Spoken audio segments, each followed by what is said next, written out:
Welcome to today's webinar, Management Strategies for Sexually Transmitted Infections. I would like to introduce Kimberly A. Workowski, MD, Professor of Medicine at Emory University School of Medicine in Atlanta, Georgia. Welcome, Dr. Workowski. Thank you so much, Jose, and welcome to my colleagues on the East Coast as we begin the afternoon and on the West Coast in the morning.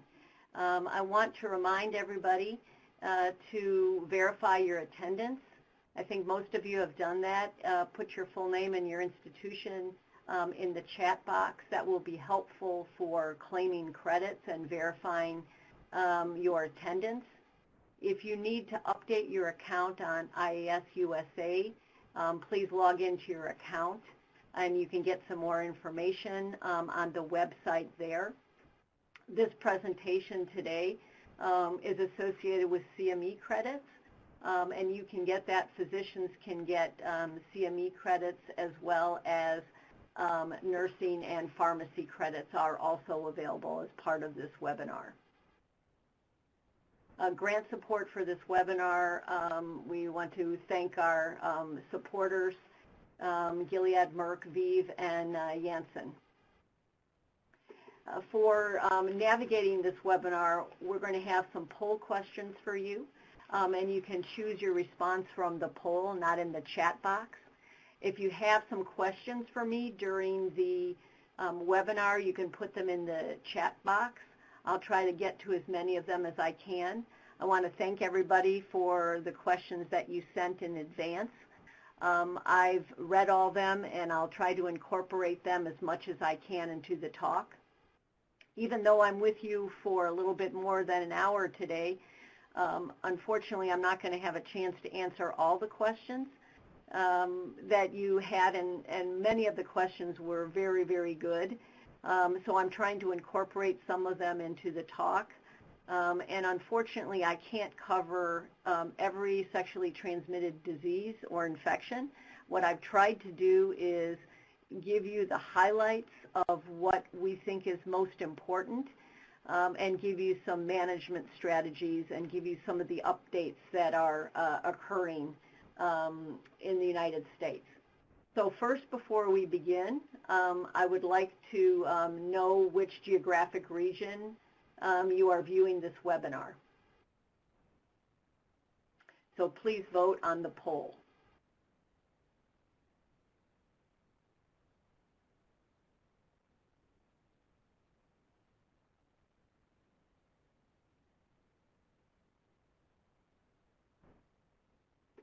And it looks like we've got good representation from all over, which is wonderful.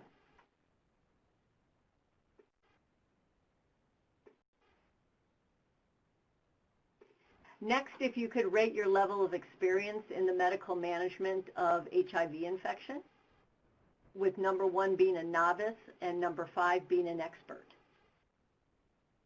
This helps us in terms of our planning for future webinars, so that we can be cognizant of what the needs are in the community.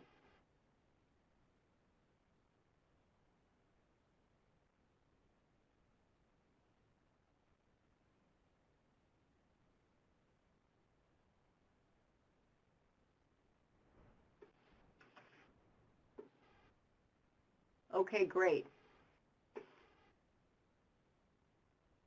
So let's move on and get started with our webinar for this afternoon. So my financial relationships, I've received research support through Gilead Sciences for HIV-related research activities. So the learning objectives today are describe the current epidemiology of syphilis, gonorrhea, and chlamydia, and I've really stuck with these three pathogens because this is where we're seeing the dramatic increases in. Talk about some of the current screening and diagnostic recommendations, and identify current treatment recommendations per the recommended treatment guidelines. So we'll start with some pretest questions for you first. This is a 45-year-old man who presented with right ankle swelling and migratory polyarthritis. He's sexually active with both men and women. His exam reveals a right ankle effusion and distal extremity necrotic lesions. Which of the following is not associated with disseminated gonococcal infection? The highest diagnostic yield of a culture is of the joint fluid. There's a recent shift in the epidemiology with a male predominance. The most frequent clinical manifestation is oligoarticular arthritis. Terminal complement deficiency is a risk factor for recurrent infection. And mucosal sites of infection are frequently asymptomatic. I'm not going to give you the answer right now, but what we'll do is we'll talk about it in the lecture, and then we'll see how we can compare from what you know now and what you'll know after the lecture.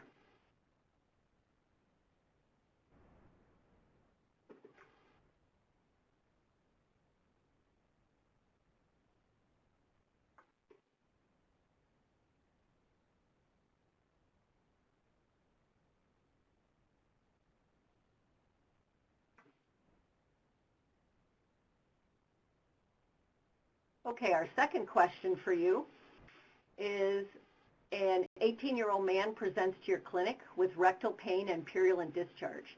He is sexually active with multiple men and regularly engages in insertive and receptive anal sex. Physical exam is notable for anal discharge and perianal ulcerations. The diagnosis of lymphogranuloma venereum is suspected. Which of the following is true regarding the diagnosis of LGV? PCR testing to distinguish LGV strains of Chlamydia trichomonas from non-LGV strains is needed to make a diagnosis of LGV.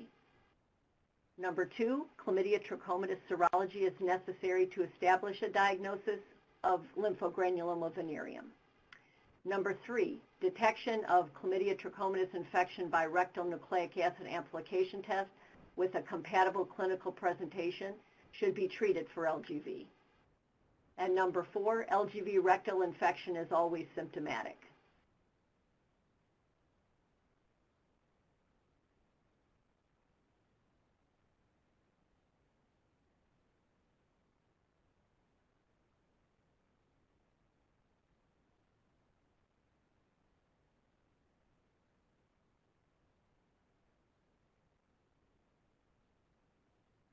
Thank you. I'd like to see that there's a big splay of choices available, and we'll get to the correct answer during the talk and discuss this at the end. So thank you for your participation in the poll. Let's go ahead and get started. As most of you are aware, STIs are on the rise in the United States. This is an infographic from the Centers for Disease Control, who noted the increases in these 3 main reportable sexually transmitted infections: a 22% increase in chlamydia, 67% increase in gonorrhea, and 76% increase in syphilis over the last 5 years. Some limitations to this collected data: as you know, not all sexually transmitted infections are nationally notifiable. Most STIs are asymptomatic, and only those that are diagnosed are reported. And the trends reported are influenced by how well we screen and the reporting practices. But we're going to spend our majority time in this webinar on these 3 sexually transmitted infections, since we've seen these dramatic increases. So to get started, we'll talk a little bit about who should be screened for sexually transmitted infections. And what you see here on this slide is I've separated out women and heterosexual men in terms of the recommendations for screening, and then men who have sex with men on the right-hand side of the slide. So first, in women and heterosexual men, it is recommended that all women less than age 25 or older women with risk factors be screened for chlamydia and gonorrhea annually. The recommended specimen is actually a self-collected vaginal swab, and there are no extragenital STI testing recommendations in women. Additionally, in women, for a woman that's HIV infected, also at baseline visit, Trichomonas, and should be tested for, as well as a pap smear performed at the initial visit. In heterosexual men, there are no universal screening recommendations for chlamydia, but it is should be considered in instances of high prevalence settings, such as in adolescents, correctional institutions, or STD clinics. Population-based gonorrhea screening is not currently recommended, and there are no extragenital testing recommendations in heterosexual men. There are recommendations to retest 3 months after treatment, and these testing recommendations are from the U.S. Public Service Task Force as well as the STD treatment guidelines. In men who have sex with men, recommended at least annual testing for HIV serology, syphilis serology, including both an RPR and a treponemal test, chlamydia and gonorrhea at sites of exposure, urethral, rectal, and pharyngeal, and hepatitis A and B serology, and hepatitis C serology, especially in men who have sex with men that are HIV infected. At least yearly, these tests should be performed, and then every 3 to 6 months based on individual risk. I talked a little bit about extragenital screening for sexually transmitted infections. Most of the data we have are on men who have sex with men. You'll see results here of a recent review article that looked at the literature, and the median values in parentheses talk about the 53 studies that were examined and show a median rectal GC rate of 5.9%, pharyngeal GC 4.6, rectal chlamydia 8.9, and pharyngeal chlamydia 1.7. We do have some literature in women. 33 studies that were examined. You can see the median percentage there listed. And I want to just draw your attention to rectal chlamydial infection is just as prevalent in women as it is in men. This is a recent article that came out from the MMWR looking at extragenital chlamydia and gonorrhea, and this was an interesting study because this was done among men attending community venues who were asked to participate for extragenital screening. And basically what this study showed was 1 in 8 had infection of their throat and the rectum. 1/3 of individuals were not screened in the last 12 months. And so again, reinforcing the recommendations in men who have sex with men for the screening frequency that I previously discussed. What you see at the bottom of the slide are 3 studies that have looked at the previous slide was the Chan review paper, which looked at the prevalence of rectal chlamydia, gonorrhea, pharyngeal gonorrhea, and chlamydia, and then 2 additional studies that have looked at the percentage of extragenital infection in men who have sex with men. I mentioned that we're accumulating data in women. We don't have a current recommendation for screening in women, but I wanted to draw your attention to this recent article that was published several months ago in Obstetrics and Gynecology, where a sentinel surveillance site that has been set up throughout the United States, looking at women attending STD clinics, noted 7.4% had rectal exposure. 75% of these women were tested for rectal chlamydia and gonorrhea. And taking all this information together, about 20% of chlamydial infections and 18% of gonorrheal infections would have been missed with only urogenital testing alone. So we're accumulating data in women. We don't have national recommendations for testing yet in women. But just wanted to share with you kind of the state of the art of where we are with the published literature. Now, what are the benefits in terms of extragenital testing? So there's benefits both on the individual as well as the population level. In women, really the benefits are reproductive tract sequelae, especially leading to PID and infertility. In MSM, there's kind of less data that we have in terms of the downstream sequelae. There may be some reduction in complications, in particular with DGI. We know also of the association with especially acquisition of rectal STIs and HIV acquisition. But also there's additional benefit in terms of identifying infection in your index patient and then getting their partners to come in and get tested and treated.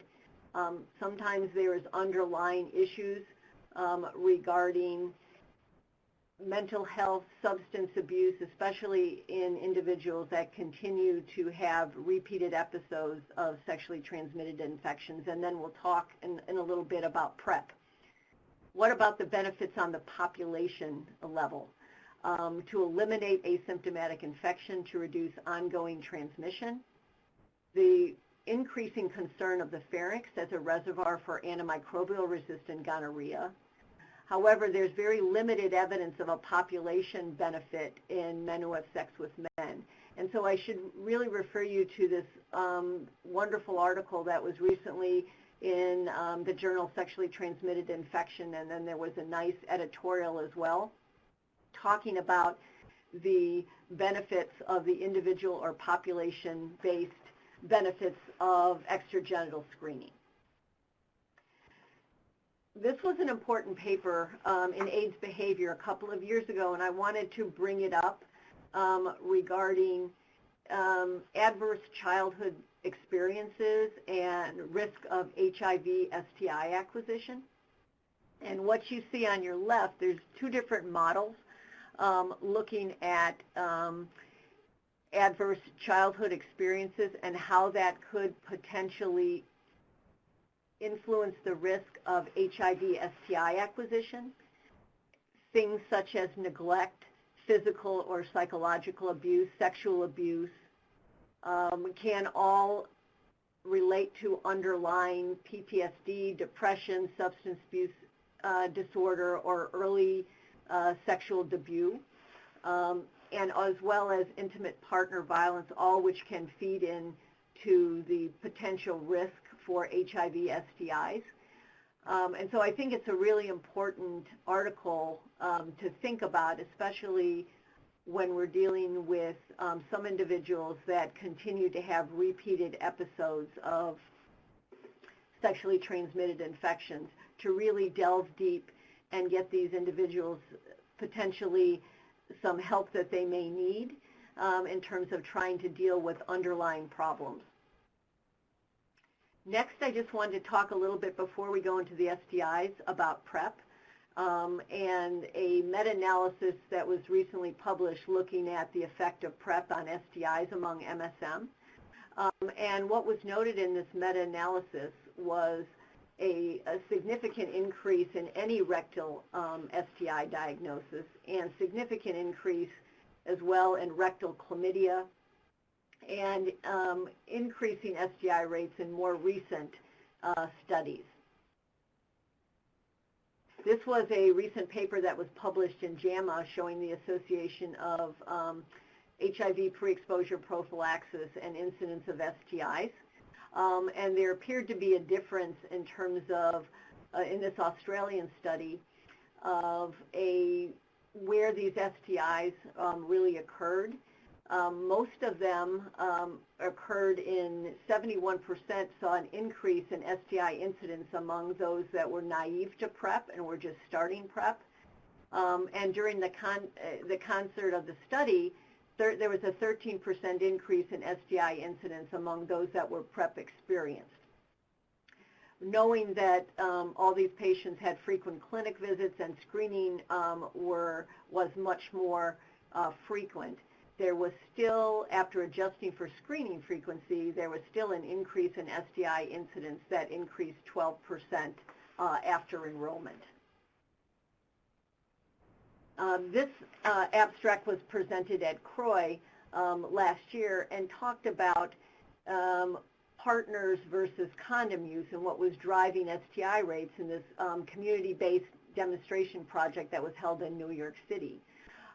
This study basically looked at 261 MSM, followed 12 months after PrEP initiation, and during the study they noticed a decrease in condom use, but what they found was that there was other things that were really associated with the STI acquisition, and it was really age of the participant, as well as the partners, number of partners, and the increase in casual partners that were really associated with the increase in STI rates. So that's a little bit of an introduction in terms of the screening, some of the things that we need to think about, extragenital screening on the individual population level. And next, let's talk a little bit about some of the sexually transmitted infections that we've really seen an upsurge in. And we'll start with syphilis. As you know, we talked about there's been a dramatic increase in syphilis. And this graph by the CDC shows us the rates of primary and secondary syphilis among men who have sex with men, men who have sex with women, and women in 35 states where we have sex of sex data. And what you have listed on the slide is the increases that you see in men who have sex with men, men who have sex with women only, and women. Although the top line, which shows the men who have sex with men, there's been a dramatic increase. What I really want to draw your attention to, the increase that has been shown recently over the past 5 years in women, 132% increase in syphilis rates. The other thing that was recently reported of interest is the intersection between meth and heroin use and sex. And what you can see here, the line in red is women, and the increase in primary and secondary syphilis with reported either meth or heroin use has increased dramatically since 2012. So really the intersection of the opioid epidemic and the increase in STIs, you can see it's really well marked in terms of this wonderful presentation that Sarah Kidd had in the MMWR showing the intersection of the two epidemics. Because of the increases that we've been seeing in women, unfortunately there's been a dramatic increase as well in congenital syphilis. And this just shows again the same time frame from the 2012 to 2017 from the previous slide, that there's been a dramatic increase in congenital syphilis in the United States among women of reproductive age. So really what we've got going on in the United States now is two epidemics, one occurring in men who have sex with men and one occurring within heterosexual networks. And what you see on your left is a report that came out of a syphilis summit that was held at CDC a number of years ago that looked at the difference in these epidemics. And in the past, looking at our success in terms of how we deal with heterosexual epidemics, we've had more success. That has involved partner services, contract tracing, targeted outreach and screening and treatment to try to reach high-risk individuals. There's been less success in the men who have sex with men epidemics. And there was a nice article a couple of years ago talking about in some situations there's bridging between men who have sex with men and heterosexual women that may be less likely to identify. So that really has been much of a challenge in terms of trying to get that epidemic under control. So let's start by looking at some pictures of primary syphilis. And what I have shown here is an example of several chancres, the female genitalia, the penis, a tongue lesion here that's flat, and this one lesion is a patient that I saw actually last week who presented to his primary care doctor with these 3 lesions on his penis. and was sent to us in infectious disease because his RPR was negative and the provider did not know what to do. So the chancre can appear 10 to 90 days after infection. You can see the multiple different presentations here. This is a finger lesion that was associated with a human bite. So it can be, this is kind of more the classic in the top presentation here where the rolled edges and the non-painful lesion. However, things can be secondary infected, like this gentleman was, who had secondary bacterial infection and had very tender lesions and very tender inguinal adenopathy. There's also a case report that I want to point out that was just recently published by Chambers and colleagues from University of Washington, where they presented a patient that presented with primary urethritis and no rash, no other lesions, and was diagnosed with syphilis, I think on his second or third visit back to his provider, doing some molecular testing as part of a study. So syphilis can be very difficult and challenging as a clinician sometimes to make the appropriate diagnosis. Once if the primary syphilis is not diagnosed, it can go away and then can manifest several weeks later as secondary lesions. These lesions also can be very challenging to make the diagnosis. Here's the typical palms and sole lesions with some keratosis kind of around the circular lesions. This is a patient in the top right that has malignant Louis, who had an RPR that was negative, and the diagnosis was made by diluting the sera 1 to 100 and having a high clinical suspicion. This is condyloma lata occurring on the genitalia. Here's mucus patches in the mouth. And then this little picture here, the middle picture, is a patient with advanced HIV infection that had a CD4 count of 2 that was unable to mount an immunologic response. So with RPR and treponemal test negative, the diagnosis was made by a biopsy of the skin. There was characteristic histology, as well as a silver stain was performed in which the spirochetes were seen. This is a gentleman that I saw a couple of weeks ago who presented in the hospital, and the panel here on the left is his neck, so his head's up here. He had this lesion on his neck, he had this plaque on his chest, and this lesion on his arm. This was a secondary syphilis as well with a negative RPR that we initially talked to the lab and asked them to dilute the sera 1 to 100 because in these instances the anti-cardiolipin antibody was so high it was unable to be detected by the visible agglutination test. And so just by diluting the sera down 1 to 100, we were able to achieve visible agglutination and get a positive RPR. And this gentleman had no other rash anywhere else. He had no other genital lesions. This was his initial manifestation of syphilis. So here's our first question. Which test is the most appropriate for diagnosis? I showed you that this is a chancre on the tongue.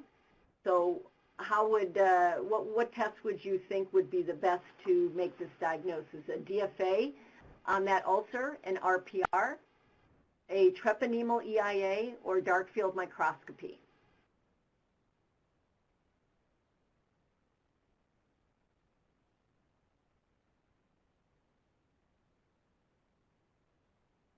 So I like that these answers are very different because it tells us how difficult the diagnosis of syphilis is.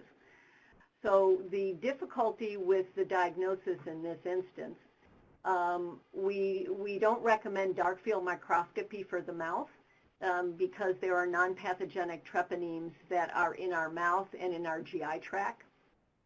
Most of us don't have access to it, and most of us, even if you do see a coiling spirochete under a dark field microscope, can't distinguish between a pathogenic and a non-pathogenic treponeme. A DFA stain of the ulcer, we used to be able to do that a while ago, decades ago, but we have not had the reagents available in the United States to perform a DFA stain. So what we're left with is a serologic diagnosis, and that's where it gets a little bit difficult. Because using an RPR or a non-treponemal test, about 30% of the time you can have a false negative RPR, especially with primary syphilis. The treponemal EIA test, or the more recent advances in terms of treponemal testing, are actually much better at diagnosing primary syphilis because they contain both IgG and IgM. So this was kind of a difficult question, but it really, I think, highlights the problems that we have with syphilis diagnostics. So in terms of the direct detection, our ability to see some of those ulcers and to direct it to detect it directly, we really don't have that available. Most of us don't have access to dark field microscopy, and I already talked about the problems with the mouth lesions, which also can occur with lesions inside the rectum or the GI tract. Most of us, there is a PCR available, but most of us don't have access to that, and it's not really at the point of care. So what we do basically is we use a combination of non-treponemal tests and treponemal tests.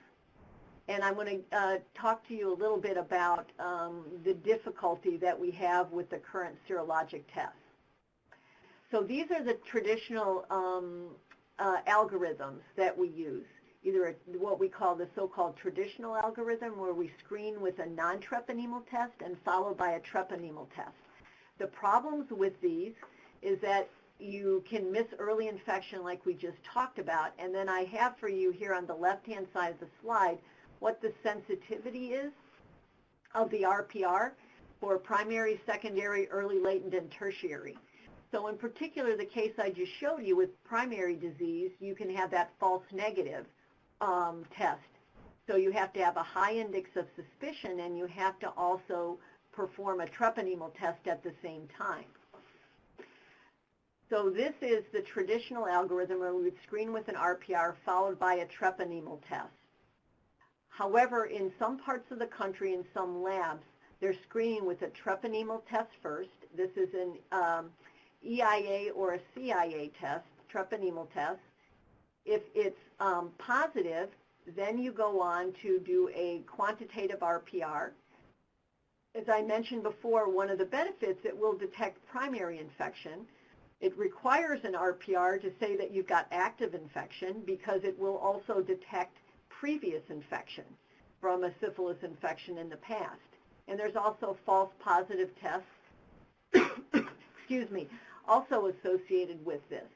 And that's especially more prevalent in low prevalence populations. So what do we do in that instances where we have a discordant test, a positive treponemal test, and a negative RPR, is we would recommend a second treponemal test to kind of break the tie and see if there is two treponemal tests that again show us there was exposure to syphilis. So you can see through the case history that I just showed you, as well as the problems that we have in diagnosing, it can be challenging. And in the cases that we talked about before, where the host does not have any adequate immune response, that you may have to dilute the sera, especially for the RPR, to bring that sera. I usually dilute it, the RPR is 1 to 100. If you're concerned at all about the so-called prozone phenomenon, where you have a very high anticardiolipin antibody, and you have to bring that level down to show visible agglutination on your slide test. This is a lot of numbers, but the point here is to show you a recent publication by Ina Park that was published in Clinical Infectious Disease. that looked at some currently available treponemal tests and look at their performance compared to each other. And for primary, secondary, early latent. And what I want to point out to you is the problems with the FTA-ABS, which is really not a very good sensitive or specific test. It's actually much less sensitive than some of the other tests that are currently available. And so at this point, we're really not advocating that it be used. There are other tests that are more sensitive and specific for using treponemal-based tests. Next, I want to talk a little bit about other potential manifestations of syphilis, including neuroinvasion. So initially, when you get infected with syphilis, even with primary infection, the organism disseminates. And it can resolve spontaneously. It gets into everybody's central nervous system. It can resolve by itself. It can progress to meningitis, which can cause meningovascular syphilis, late latent syphilis in terms of causing tabes dorsalis or general paresis, which is relatively rare. And HIV infection may accelerate the progression. Now, this kind of steps is not really a progression, but it can be a continuum rather than a series of discrete steps. And what we've seen in the antimicrobial area is the shift of presentation from meningitis and meningovascular presentations rather than general paresis or tabes dorsalis. So many of you have asked these questions, okay, so who should ILP in a patient with syphilis? So what you should do is evaluate for anybody that has neurologic signs or symptoms, eye findings, or vestibular tinnitus. Your CSF exam should be done in instances where people have neurologic or ophthalmologic signs or symptoms. Anybody with tertiary disease, with aortitis or gumma formation, or serologic treatment failure. Several of you have asked a lot of questions about follow-up of syphilis, which is really complicated, and the follow-up in particular for following folks with syphilis is really well detailed in the STD treatment guidelines, so I'd refer you to that. There's really no kind of changes at this point in terms of following folks. We know that about 15 to 20% of individuals will remain serofast about 6 to 12 months after appropriate treatment. And so I'd refer you to some more guidance in the treatment guidelines from where to go after that if you still have questions. Again, CNS invasion in early syphilis is very common. However, if you tap individuals with no symptoms or signs of central nervous system involvement, you may see some CSF abnormalities, but we don't know what the clear significance of them is in the absence of signs or symptoms. So really the diagnosis of neurosyphilis should be made on the combination of CSF tests plus a reactive RPR plus signs and symptoms. So it is not recommended to LP individuals based on a titer or based on, if somebody's got HIV infection, based on a CD4 count below a 350. Wanted to draw your attention to ocular syphilis because we've seen an uptick in ocular syphilis. And what you see here on the right-hand side of the slide is a table from an MMWR that looked at a series of patients with suspected ocular syphilis. And one of the things to really get at from this table is that any part of the eye can be involved during any stage of syphilis. It tends to be more frequent in the secondary or late stages. However, the other thing to know that's kind of very difficult is that in late ocular syphilis, 30% of individuals can have a negative RPR but just a positive treponemal test. And there are some instances where you may have early syphilis, eye symptoms, and completely negative serologic tests. And also the important point is if you suspect ocular syphilis, you treat for neurosyphilis, even though 30 to 40% of people can have a normal CSF examination. And then wanted to point out the issue of cardiovascular syphilis. This is a picture of a patient that has a huge fusiform ascending aortic aneurysm. If you're really interested, there's a very interesting case that we saw, and Daniel Gracia, one of the ID fellows at Emory, published this case of this gentleman who was HIV infected, well controlled on ART, who had secondary syphilis 20 years ago, presented to his primary provider, and they noted that he had a new aortic murmur, and subsequently had this scan which showed this huge fusiform aneurysm. Pathology at the time of his surgery was performed and showed there was a lymphocytic plasma cell infiltrate, which is indicative of syphilis, but no spirochetes were seen. So the thought is that it's probably what happened at the time when he got infected 20 years ago, and he had a progressive vasculitis, and it just became slowly progressive over the 20-year time span. So it's a dramatic presentation, but especially when you see ascending aortic aneurysm, it's really important to think about syphilis. So in terms of the treatment recommendations for early syphilis are benzathine penicillin 2.4 million units, regardless of whether you have HIV infection. Some folks have really advocated for the role of additional injections of penicillin, because there have been associated treatment failures, especially amongst men who have sex with men. There was a study that was done in 1997 that looked at a combination of benzathine penicillin plus high-dose amoxicillin and probenecid that did not show a difference of enhanced therapy. There have been several observational studies, which I list here, that have shown no difference in serologic outcomes from 1 versus 3. But to definitively answer the question, there's an ongoing clinical trial that's answering this question and is currently underway, trying to answer the question of benzathine 1 versus 3. And I refer you to the clinicaltrials.gov number if you've got a patient that you would like to refer to a center. I think it would be important to help us definitively answer this question. Are there any alternatives?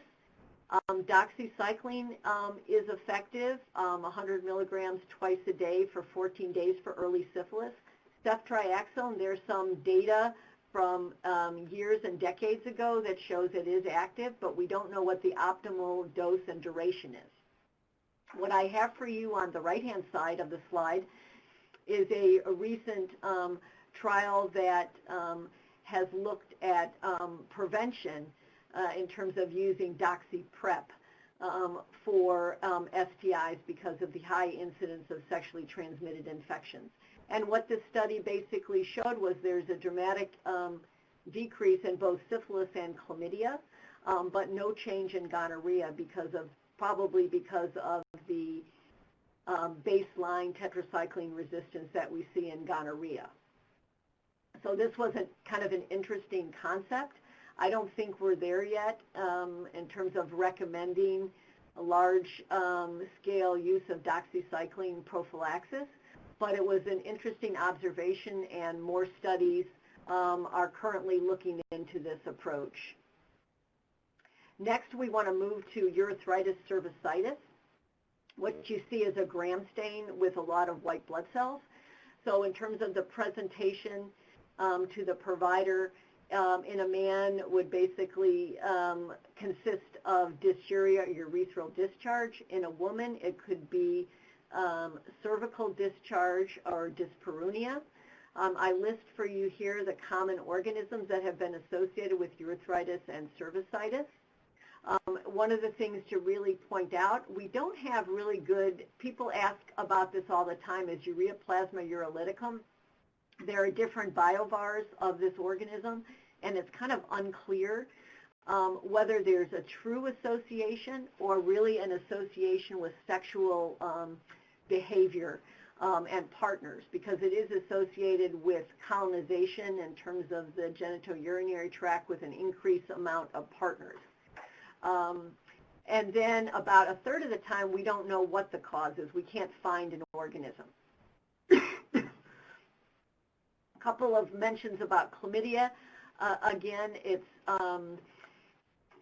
we talked about some of the epi, and the rates are going up, both in men and women. The diagnosis is usually made through use of a nucleic acid amplification test.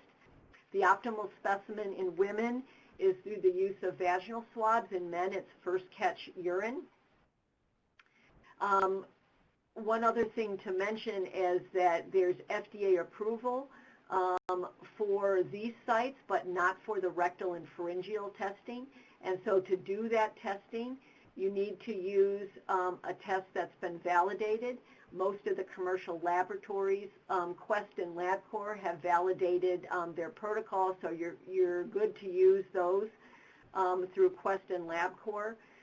If through your individual provider group or where you send your labs to, there may need to be some in-house validation to be able to use those for clinical specimens. However, hopefully we'll be having some data generated in the next year or two with hopefully some submission to FDA so that we can get these tests validated and can add that to the label for some of the commercially available nucleic acid amplification tests. And one of the other things to mention is there's no antibiotic resistance testing when you use a NAT. And the current recommendations, if you have questions on recommendations for the laboratory-based detection of chlamydia and gonorrhea, the CDC published a publication in 2014 that really talks about the intricacies of doing the testing. What I really wanted to talk about was the different presentations of chlamydia besides urethritis and cervicitis. So there are particular serovars or strains of chlamydia that can cause massive inguinal and femoral lymphadenopathy. Sometimes these can start first as a genital ulcer or papule, and what can happen over time is that the lymph nodes can be very red, swollen, and tender, and then can open up and spontaneously drain. The other presentation that we're seeing more frequently is this presentation of a rectal discharge and pain. What you're seeing here on the right side is a look through an anoscope where you see ulcers, friability, and some blood.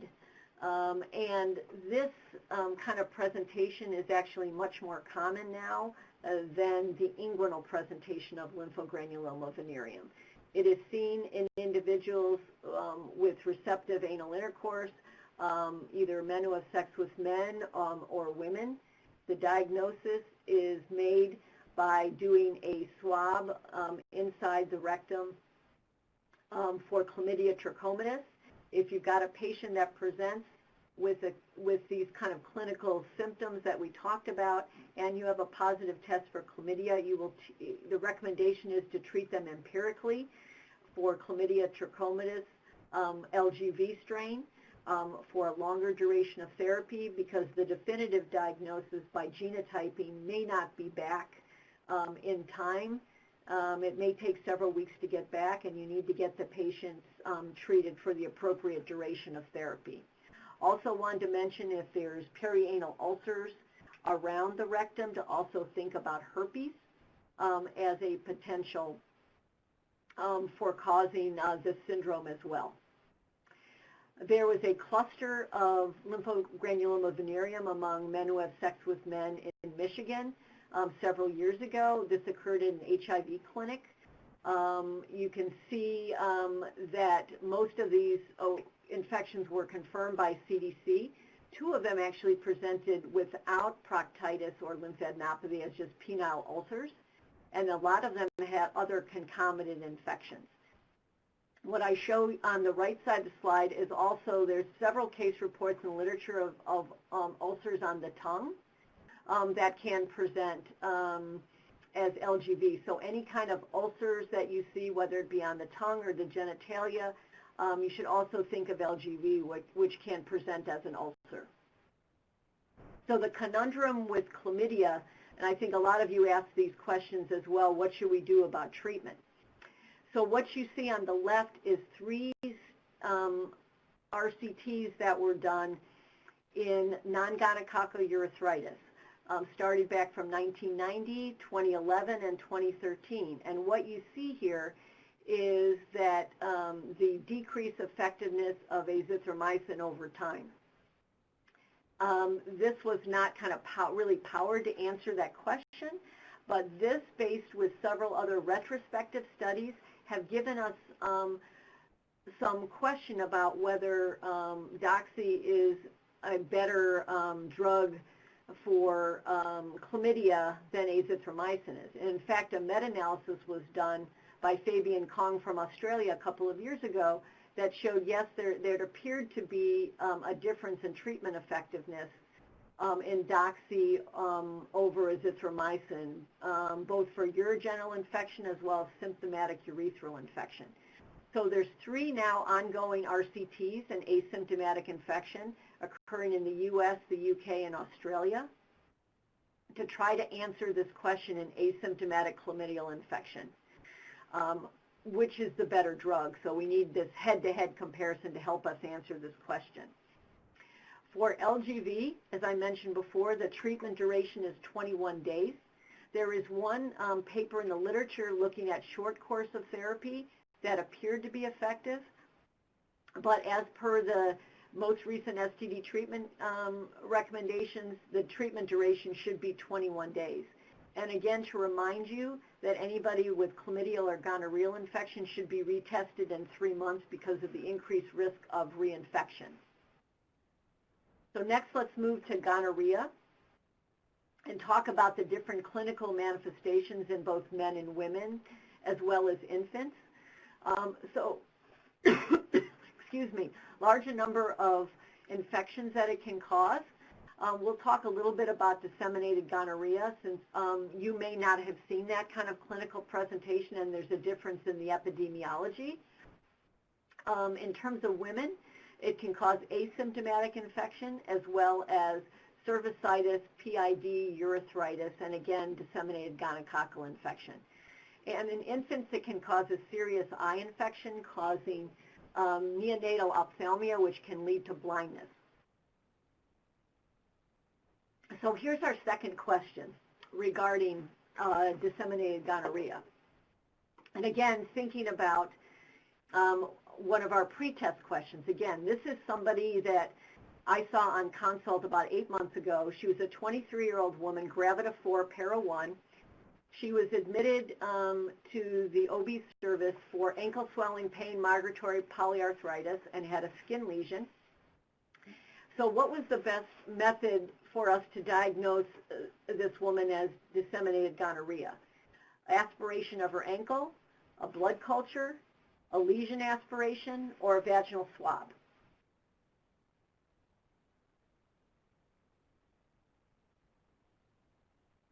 So I think this is very illustrative in terms of thinking about this, and particular, a lot of folks think that you make the diagnosis from a sterile blood culture or lesions or joint, and really the diagnosis is made by vaginal swab, because your yield from joint, blood, or lesion is usually less than 30%. So the way to make the diagnosis was a vaginal swab that was done in this woman. This woman was actually taken to the OR, and because they thought she had a septic arthritis. And all the cultures were negative from the OR, and why they were negative as well, the yield is low, but also the thought didn't cross anybody's mind about gonorrhea, and so the appropriate selective media was not used. And the diagnosis was made by a self-collected vaginal swab where the organism was detected. So in terms of disseminated gonorrhea, it's estimated to account for about 0.5 to 3% of all gonococcal infections. The risk factors traditionally in the past have been being female around the time of menses or pregnancy, and then for recurrent infections, individuals that have terminal complement deficiency. The presentation that you usually see is a monoarticular arthritis, usually in the big joints, and then a skin lesion tenosynovitis kind of presentation. So a dermatitis, arthritis kind of presentation, or arthralgia. So they can have a tenosynovitis, usually the wrist or the ankle, and these necrotic skin lesions. However, there's also been reports of perihepatitis, endocarditis, and meningitis. As I mentioned, the mucosal site is usually how you make the diagnosis, and we usually like to use both a gnat and a culture because the culture will tell us about the antimicrobial susceptibility of the organism. So really to mention here what's going on in terms of the changing patterns of disseminated gonorrhea, what you see on the right side is a French paper that kind of disputed this female pregnant around the time of menses. And so what they noticed in France a number of years ago, which more of these patients were men and were presenting with large joints, so a monoarticular arthritis. And about 12% of their cohort had HIV infection. And so what I noticed a couple of years ago was I had a case of kind of 6 DGI cases within a month. 4 that I had seen, 2 that I had seen at the hospital, and then 4 that other doctors had called me about in the community. And so decided to talk to some colleagues at CDC to try to get a handle on what we could do to look at this for surveillance. And there's an existing surveillance called the ABCs surveillance project that basically looks for invasive bacterial pathogens at different cities throughout the United States. And the decision was made to add on looking for disseminated gonorrhea in 2 sites, one in Georgia and one in California. And unfortunately, since we use this existing mechanism, that this was only for gonorrhea isolated from sterile sites, so we're really underestimating how much DGI is out there. But I wanted to share with you some of the data that Emily Weston at the CDC had showed at Emerging Infectious Disease Conference last year. And that, again, this was replicating what the French had shown, that the demographics were changing. And that what we were seeing is 59% male, and in particular what was interesting was that the demographics showed a large majority of these men were over the age of 45. 25% had septic arthritis and 13% had HIV.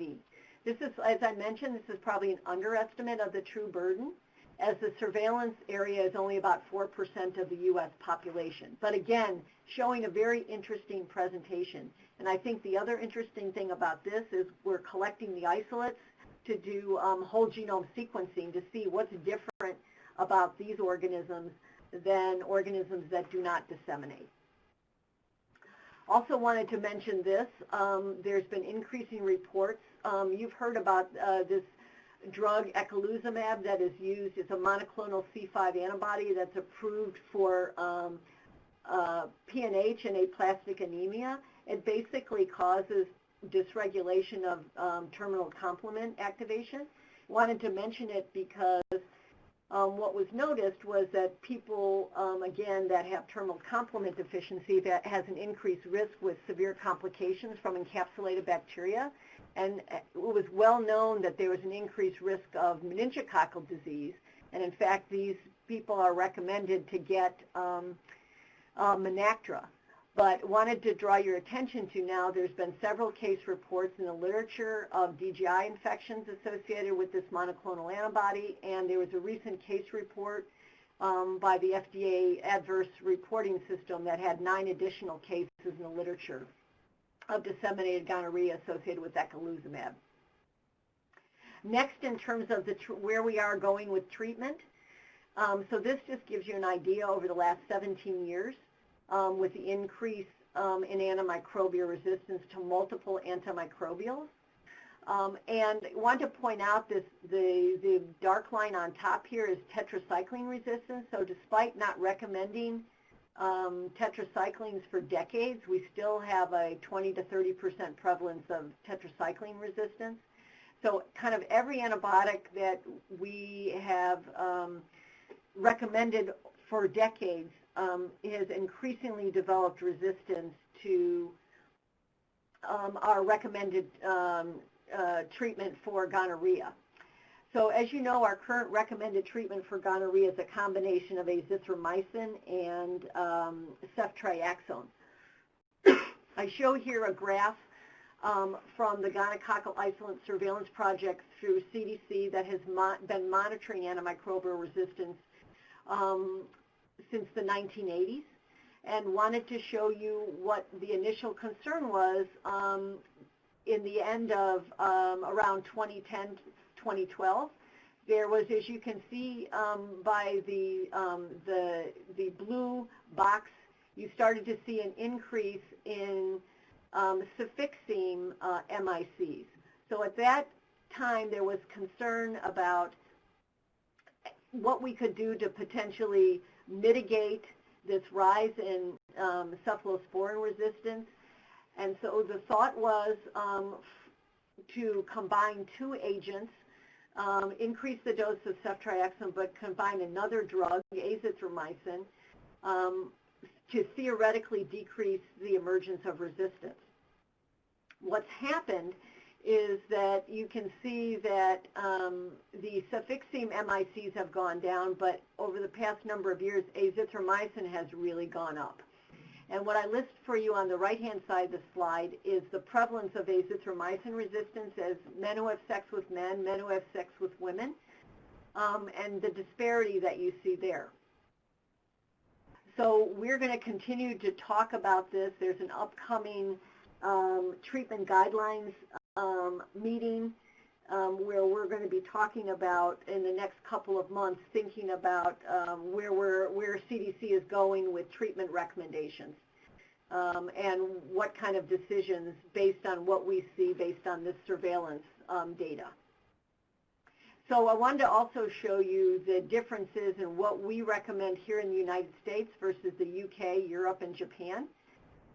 So here we recommend in the U.S. ceftriaxone plus azithro in patients that are penallergic, combination of gentamicin and azithromycin. Several of you have asked questions about instances of pen allergy and what to do. Number one is, do they truly have pen allergy? Because the cross-reactivity rate between penicillin and cephalosporins is 5 to 10% or even less than 5%. So really, to get some expert consultation if you're unsure in terms of what to do. In many instances, those individuals can probably get ceftriaxone without a problem. The United Kingdom used to have dual therapy. They recently got rid of dual therapy and increased their dose of ceftriaxone to 1 gram. Europe is still using a combination of ceftriaxone and azithro, but at different doses than the U.S. And Japan has been using high-dose ceftriaxone for a number of years. So thinking about going forward, some of the concerns are looking at the different sites of extragenital infection that we talked about and thinking about the PK and PD of the drugs because they penetrate in different areas and have different kind of concentration-dependent or independent methods of bacterial killing. What is the bacterial burden? Maybe less if patients are asymptomatic, the mutational frequency to resistance, and just because you kill a bug doesn't equal resistance suppression. There are 2 new drugs that have shown some benefit in phase 2 studies, and there are some phase 3 studies that are about ready to be launched looking at these agents as well. So what do we currently do in terms of our treatment failures? Most treatment failures in the U.S. are due to patients that get reinfected. And if you look in the treatment guidelines, there is a section there in terms of how to deal with reinfection with the appropriate dose and what to do with the ceftriaxone. There is no recommendations at this point to increase the dose of ceftriaxone. It's just to treat them with the same regimen they got, because in most instances it's reinfection. What I would think about, though, is if you are dealing with somebody with reinfection, you really need to make sure you have the ability to have culture plates so that you can do AST testing, or talk to your state or local health department about where you can get access to chocolate plates or Theramartin media. There is a alternative recommendation, gentamicin plus azithromycin in instances of treatment failure. Remember, I talked about the culture, the AST, and to get the partner treated. You should report this to a health department and then do a test of cure 7 to 14 days after treatment with a culture and a nucleic acid amplification test. Culture is less sensitive than a nucleic acid amplification test, but you can't do susceptibility tests on a net. Next, I want to introduce you a little bit to Mycoplasma genitalium if you haven't heard about it. This is an organism that can cause urethritis, cervicitis, and in some instances PID in women. How common is it? It appears to be in different populations, either more or less common than chlamydia. It is generally more common than gonorrhea. How common it is in STD clinics, you see the numbers there in women and men. It is associated, this is a nice meta-analysis that was done by Lisa Manhart, looking at the risk estimate in NGU, the non-gonococcal urethritis, where we've got the most data. And then we've got data in women for cervicitis, PID, and there is an association with HIV acquisition. Why this organism is important? There's a recently been approved assay in the United States by Hologic. There is no indication at this point as yet for population-based screening, and that can be another long discussion about why. But part of the issue is we don't have, in terms of some of this natural history studies, and know what some of the downstream effects are, and if you can potentially spontaneously resolve your infection. Where we would consider the use of this test right now is for individuals that have persistent cervicitis, PID, or non-gonococcal urethritis. And the difficulty is that we're having right now is what drug to treat it with. The little graph you see is 3 studies, again, of non-gonococcal urethritis, where they actually looked for this organism. And you can see that doxy is not as effective in the past as azithromycin, but what you also notice is the decreased effectiveness of azithromycin over time. So azithromycin resistance is probably about 50% now in the U.S. The only quinolone that works is moxifloxacin, but resistance is emerging for this as well. There's some investigational regimens that are being looked at, but none that are FDA cleared here in the United States. So we have a test that is able to detect this organism, and where I would recommend its use is in persistent cervicitis, urethritis, and we have less information on its use in PID. And then the treatment recommendations, again, this is all an evolving field at this point, but still the recommendation at this point until this is discussed at the treatment guidelines meeting is azithromycin, even though the resistance is about 50% in the U.S. We have a paucity of drugs to treat this organism. This is some interesting data looking at the use of this resistance test that's available in Australia and Scandinavia. And I just wanted to show you this really interesting test that they were doing at the point of care.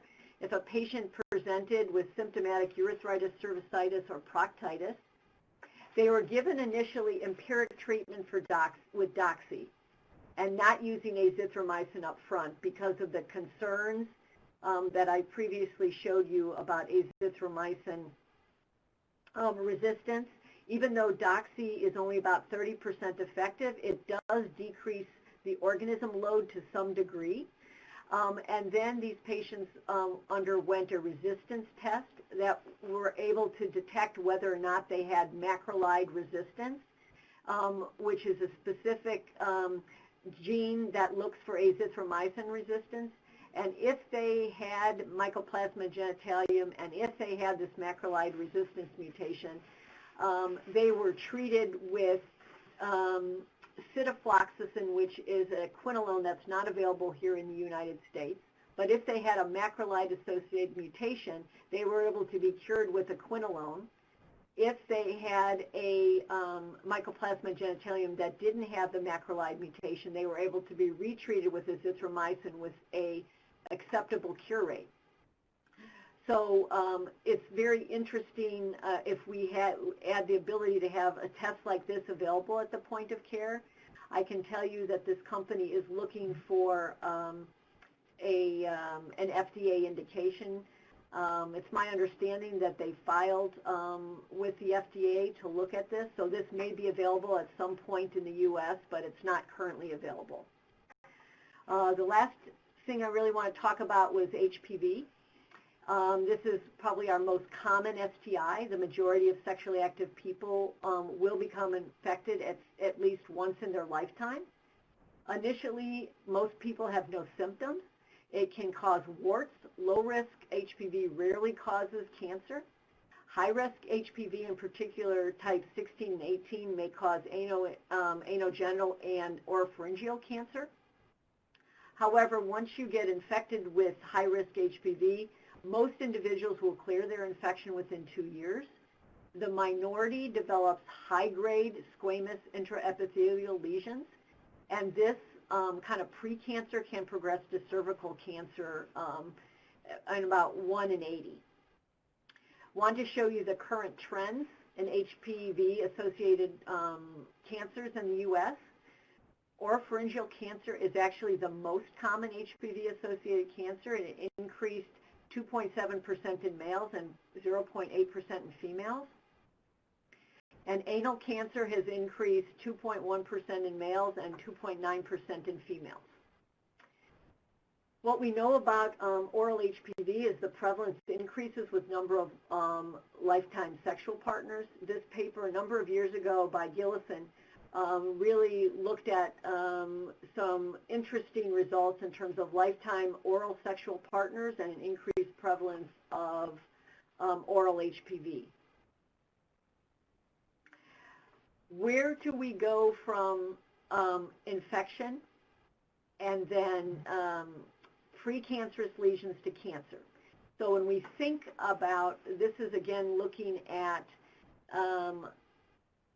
anal cancer and HPV infection, what can we do to help prevent that?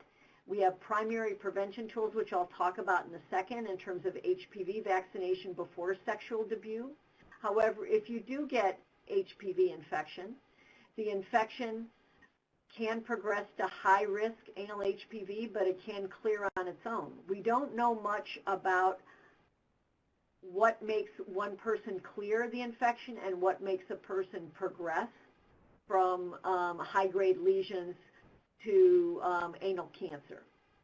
And all throughout this period, you can get progression from high-grade lesions back to early lesions and then regression.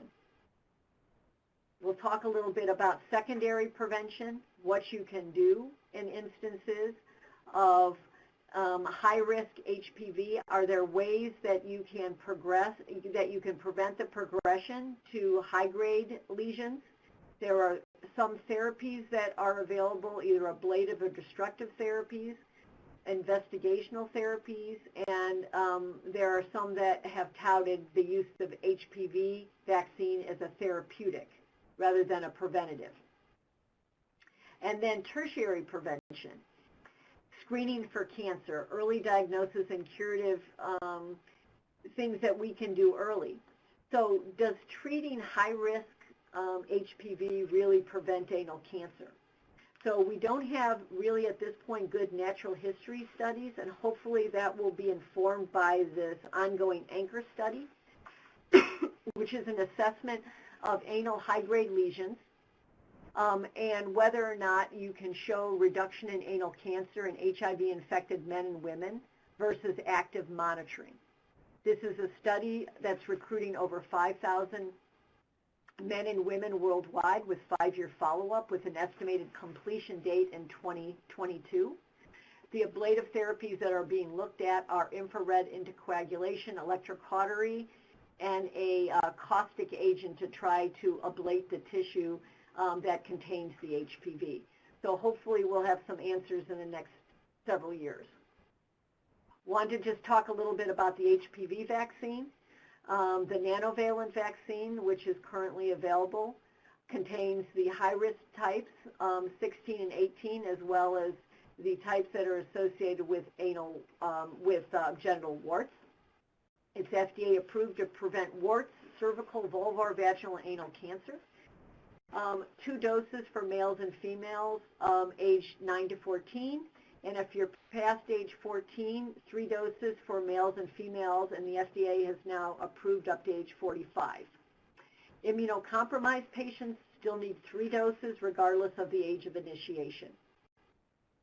And again, looking at what we have in terms of data, this is looking at cervical intraepithelial neoplasia, showing that in the age groups that got the vaccine, 15 to 19 and the 20 to 24-year-olds, there's been a decrease in CIN associated with these female enrollees in private health plans.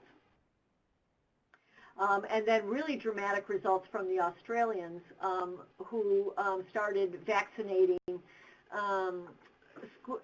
school, doing a school-based vaccination program, showing a dramatic decrease in prevalence of heterosexual men by just herd protection before they actually started vaccinating young adolescent men.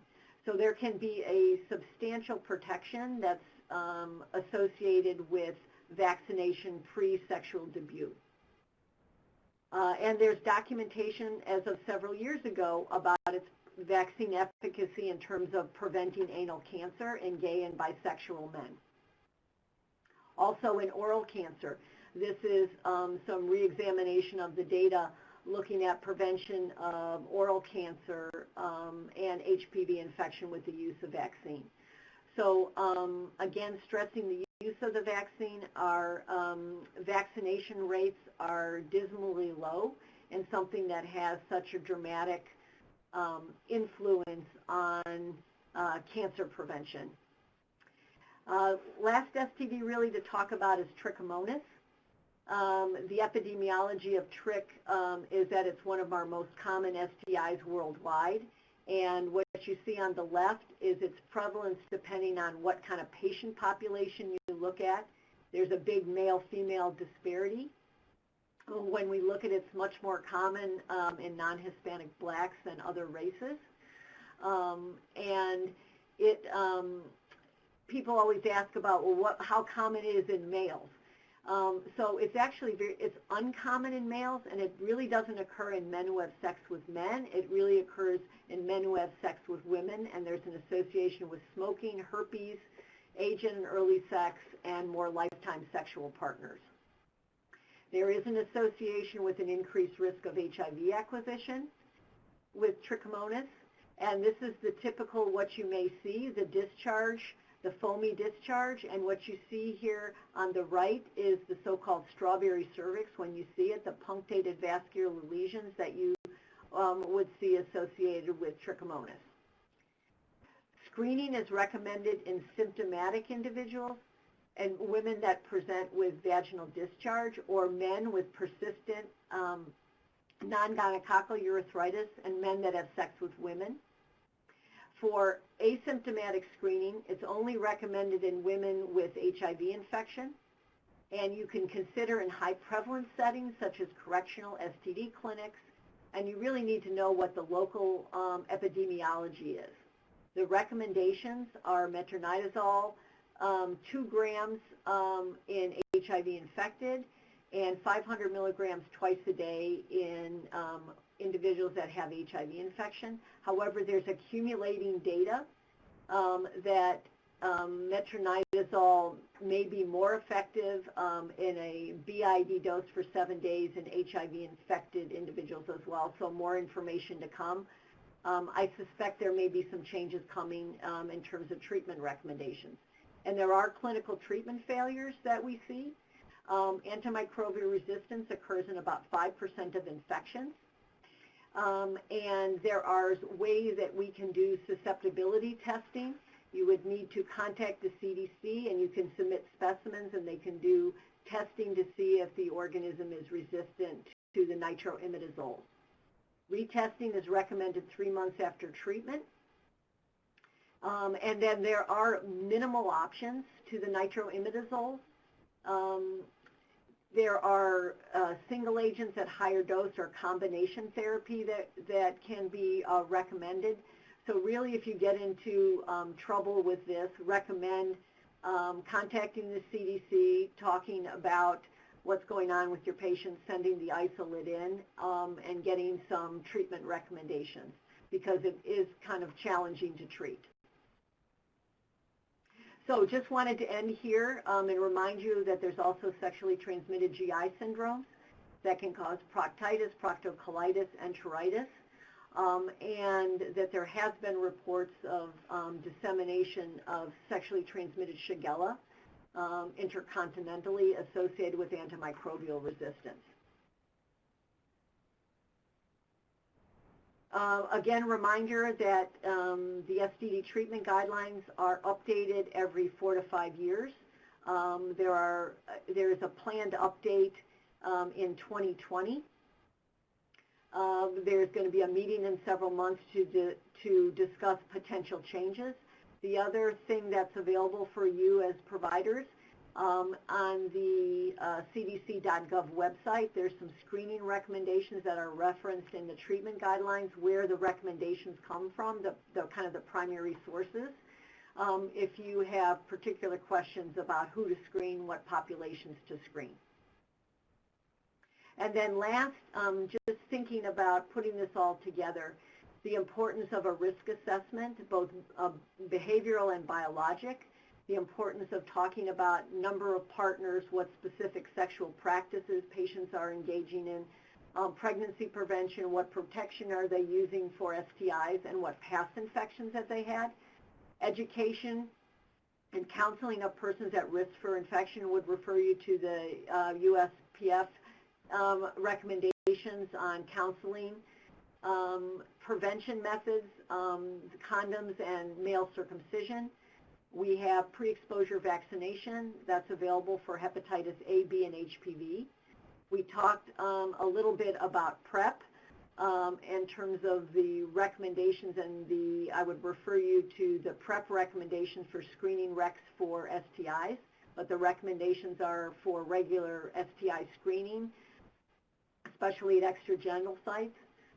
Pre-exposure prophylaxis, the identification of infection. Most of these infections are without symptoms, and the importance of diagnosis, treatment, and retesting 3 months after infection with chlamydia, gonorrhea, and trichomonas. Also wanted to tell you, if you guys have questions and you don't have a local STD expert that's available, you can contact the nnptc.org, and you can actually, there's a warm line to talk to somebody if you've got a question, a particular question. And then wanted to go for your post-test questions, and then we'll get to the questions that you have in terms of, this is our patient with DGI. So the question is, which is not associated with DGI? And let's see what you learned from the lecture.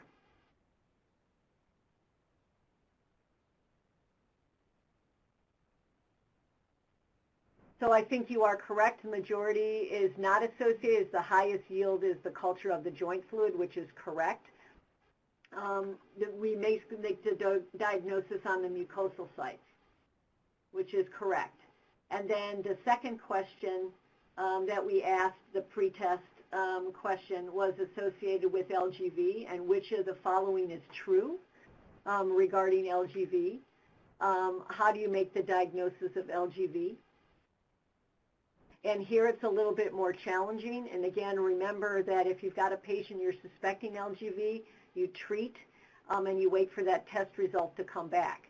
So the correct answer is 3, that the detection is with nucleic acid amplification test with a compatible clinical presentation as you wait for that test result. So that is correct. So I think most of you guys got that right, which is great. So what I'm going to do is I'm going to, in the remaining time we have left, I'm going to go to this chat box here and ask you and look at what you have asked me, and I'll try to get to as many questions as I can.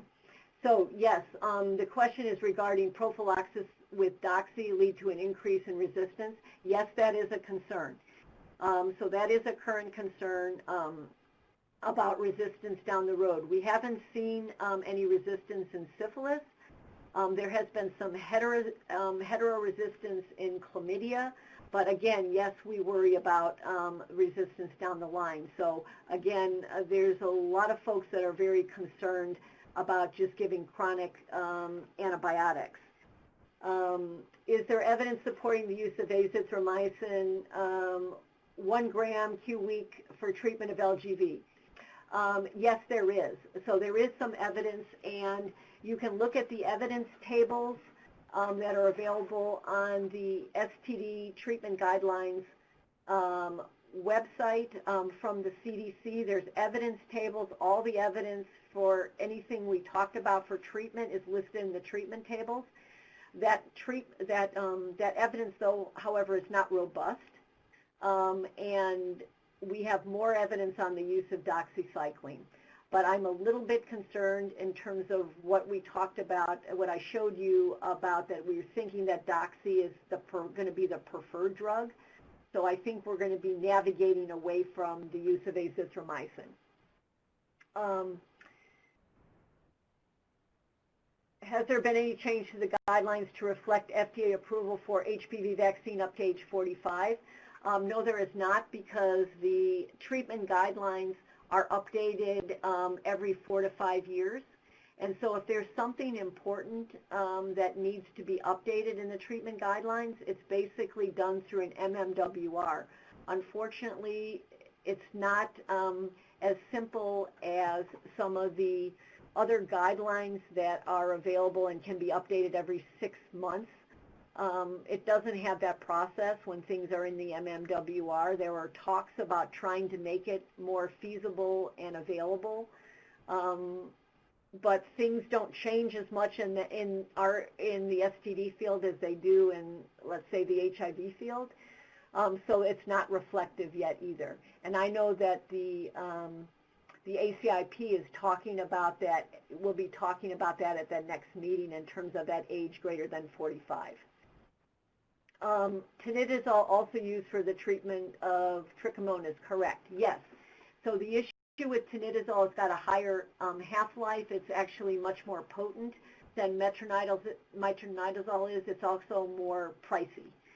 And so what we're doing in instances of people that have antimicrobial resistance, we're using high-dose tinidazole in combination, usually with an intravaginal agent that has to be made compounding, so it can get kind of pricey. Next question, why is trick considered uncommon in heterosexual men versus women? So the issue with a lot of the older studies, in fact, for trick, why this is a little difficult, because trick was really hard to diagnose in men. It used to be a combination that we would have to use a urethral sample, urine, as well as a seminal sample. Now that we've got a nucleic acid amplification test, that makes detection a little bit more easy to do, but it's actually not that common as a cause of urethritis, and it appears to be regional. It appears much to be more common in different areas of the country. That has to do with the prevalence of trich in women in different parts of the country. How often do you need to dilute sera for syphilis identification? So that's really in instances where you have a high index of suspicion, that it's either falsely negative, and there's a difference between having a very high anticardiolipin titer that you have to dilute that sera 1 to 100. It's not the same as I was showing you for a patient that had primary syphilis. Primary syphilis, they're going to have a negative test in about 30% of the time. So they haven't even developed an antibody. What I was talking about with the prozone phenomenon was really in individuals that have very, very high titers, and you would have to dilute that down. That's not seen in primary. That's seen in secondary syphilis or in individuals that are immunocompromised. How would you advise HPV vaccine for those with proven HPV infection? So there was an interesting study that was done a number of years ago looking at it as a therapeutic vaccine. And there are clinical trials being done now to look at that. And the thought is that there may be an immunomodulatory effect of the vaccine that is independent on its effect on the virus in terms of a virus effect versus an immunomodulatory effect. So to give you an example, there was a study done a number of years ago that had individuals with high-risk anal HPV that were going in to have some work done every 3 to 6 months in terms of their lesions in their rectum. The introduction of a therapeutic vaccine decreased the time that they had to their next kind of treatment. The same kind of effect has been noticed in individuals that have recurrent respiratory papillomatosis, which is lesions within the respiratory tract associated with acquisition of HPV through their passage through the birth canal. So there may be something to it. I think more study is needed, but it's an intriguing observation that several investigators have made. And so there's not a recommendation at this point to use it as a therapeutic. It's just some interesting things that are in the literature. So I brought your attention to it just because I think it's interesting and that there may be something coming in the future. So given the increasing evidence of extragenital chlamydia and gonorrhea in women, do you recommend screening, extragenital screening in women? So that's a very interesting question at this point. There is increasing data in women, but again, thinking about cost effectiveness and consequences, we don't have, there are no formal recommendations yet. So I think some of this is going to be revisited at the treatment guidelines meeting, and where we look at all the data and think about whether or not there should be recommendations in women, but right now there's not. So it's a very interesting question.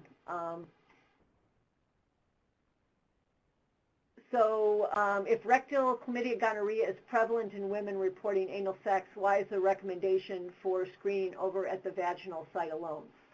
That's another great question. We just don't have enough data, similar to what we said. There's not enough data yet to be able to say it.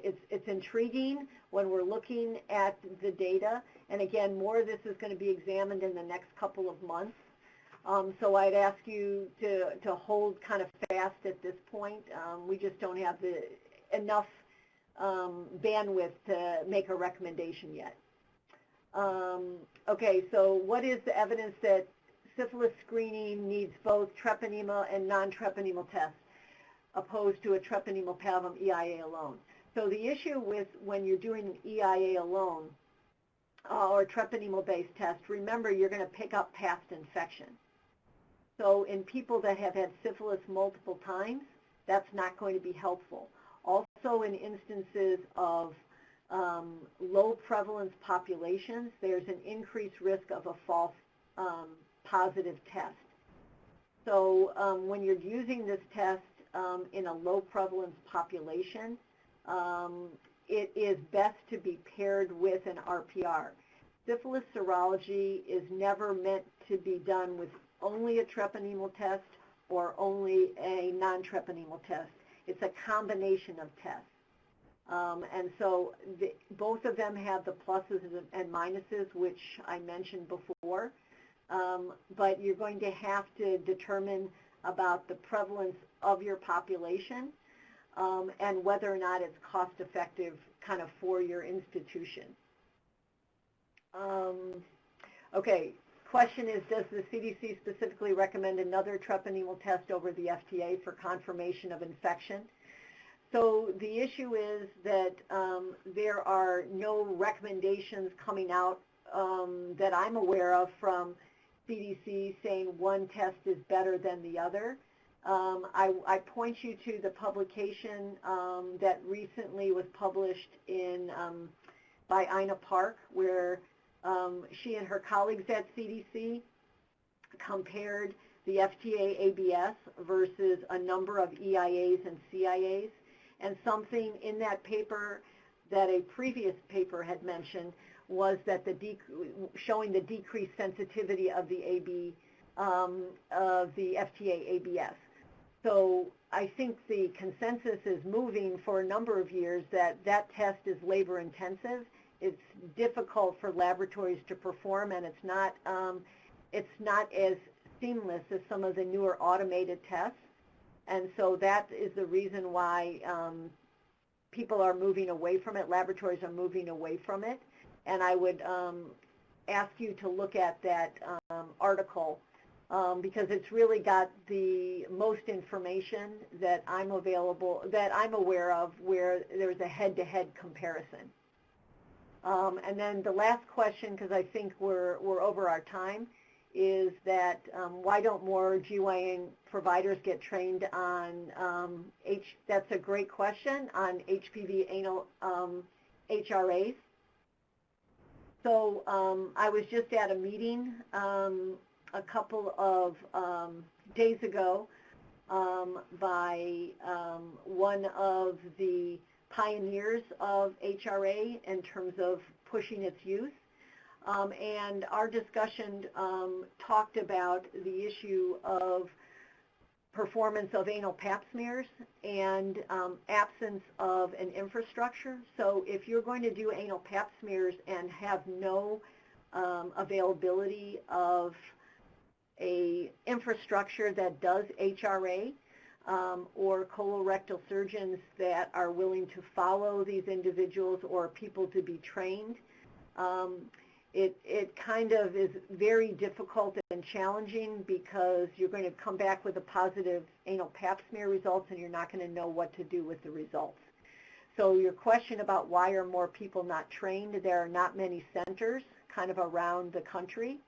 I think the anchor study will tell us a lot what we need to think about with natural history, because that study is basically comparing active monitoring, which is an annual digital rectal exam, versus intensive monitoring, and see if there's a difference in the natural history of infection. So I think it's a great question, and I think that we're really waiting on results of that anchor study to help us. If people are interested in getting training for HRA, they should contact Joel Pilevsky in San Francisco, who has trained most of the providers around the country in terms of